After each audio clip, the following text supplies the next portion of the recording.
सियासत के मैदान में जब जब तुष्टीकरण का गंदा खेल खेला जाता है, तब तब इस देश की माटी से एक ऐसी कड़क हुंकार उठती है जो विरोधियों के होश उड़ा देती है।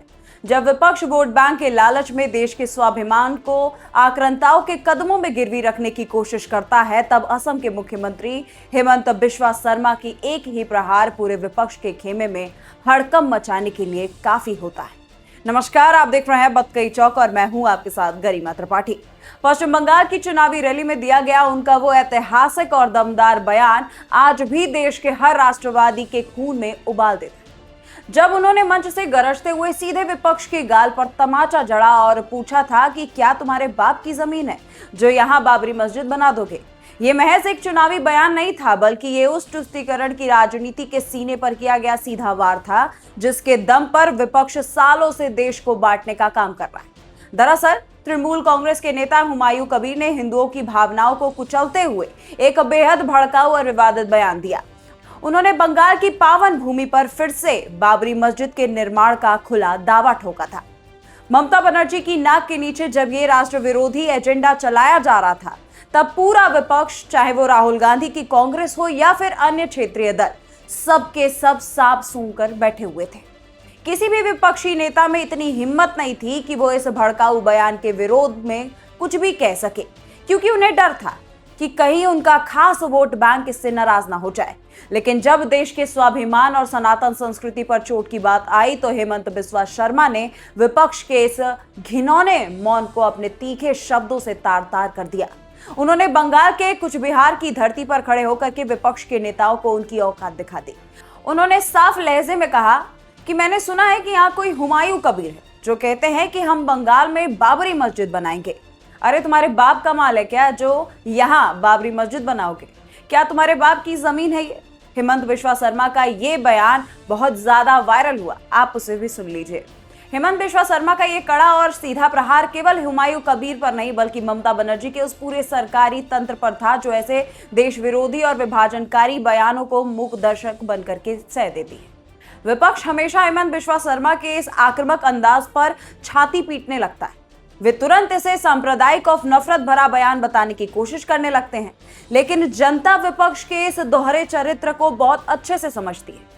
जब विपक्ष का कोई नेता हिंदुओं की आस्था का अपमान करता है, भगवान राम के अस्तित्व पर सवाल उठाता है या फिर एक विदेशी आक्रांता बाबर के नाम पर मस्जिद बनाने की धौंस देता है, तब विपक्ष के लिए वो अभिव्यक्ति की आजादी बन जाता है। लेकिन जैसे ही कोई राष्ट्रवादी नेता उन्हें उन्हीं की भाषा में कड़ा जवाब देने लगता है, तो विपक्ष को लोकतंत्र खतरे में नजर आने लगता है।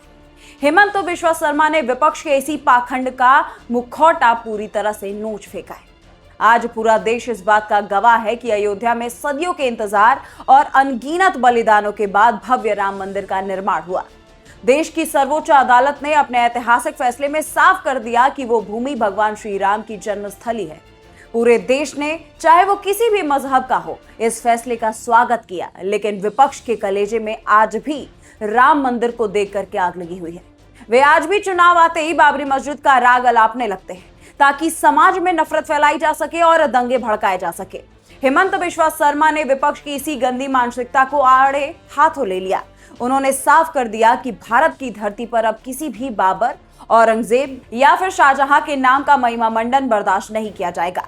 ये वीरों और संतों की भूमि है, यहाँ सिर्फ और सिर्फ सनातन का परचम लहराएगा।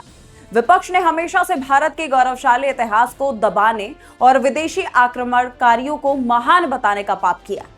यही कारण है कि जब भी पश्चिम बंगाल जैसे राज्यों में घुसपैठियों के दम पर जनसंख्या को बदलने की कोशिश की गई, तो विपक्ष उनका सबसे बड़ा ढाल बन जाता है। हेमंत बिस्वा शर्मा ने इसी सच को उजागर करते हुए विपक्ष को आईना दिखाया कि आज उत्तर प्रदेश या फिर असम में कोई खड़ा होकर के ये कह सकता है कि मैं बाबरी मस्जिद बनाऊंगा। ऐसा बोलने वाले का इलाज कैसे किया जाता है, ये पूरा देश जानता है। ये दुस्साहस सिर्फ पश्चिम बंगाल में इसीलिए हो रहा है क्योंकि वहां की सरकार तुष्टीकरण की गोदी में बैठ करके देश की सुरक्षा के साथ खिलवाड़ कर रही थी। विपक्ष को सबसे ज्यादा मिर्ची हेमंत बिस्वा शर्मा के इसी बेबाक अंदाज से लगता है, क्योंकि वे विपक्ष के हर एजेंडे को 2 मिनट में ध्वस्त कर देते हैं। जब विपक्ष बहुसंख्यक समाज को डराने और एक विदेशी आक्रमणकारी का भूत खड़ा करने की कोशिश करता है, तब हेमंत बिस्वा शर्मा चट्टान की तरह खड़ा हो जाते हैं। उनका ये बयान कि तुम्हारे बाप की जमीन है, इस बात का सबसे बड़ा सबूत है कि अब का नया भारत चुप रहने वाला नहीं।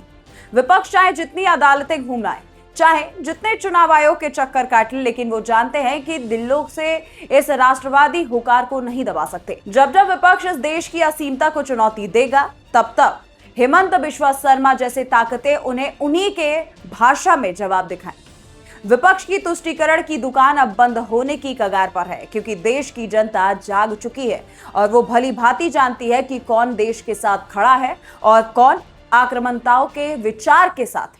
हेमंत बिश्वा शर्मा का ये अंदाज हमेशा चर्चा में रहेगा और विरोधियों के खेमे में डर पैदा करता रहेगा। आखिरकार आप हेमंत बिश्वा शर्मा का इस अंदाज को कैसे देखते हैं और उनका ये बयान आपको कैसा लगा था? कमेंट सेक्शन में अपनी राय जरूर लिखिएगा। वीडियो पसंद आए तो लाइक कमेंट शेयर जरूर करिए। आप देख रहे थे बत कई चौक, मैं हूं गरिमा त्रिपाठी। नमस्कार।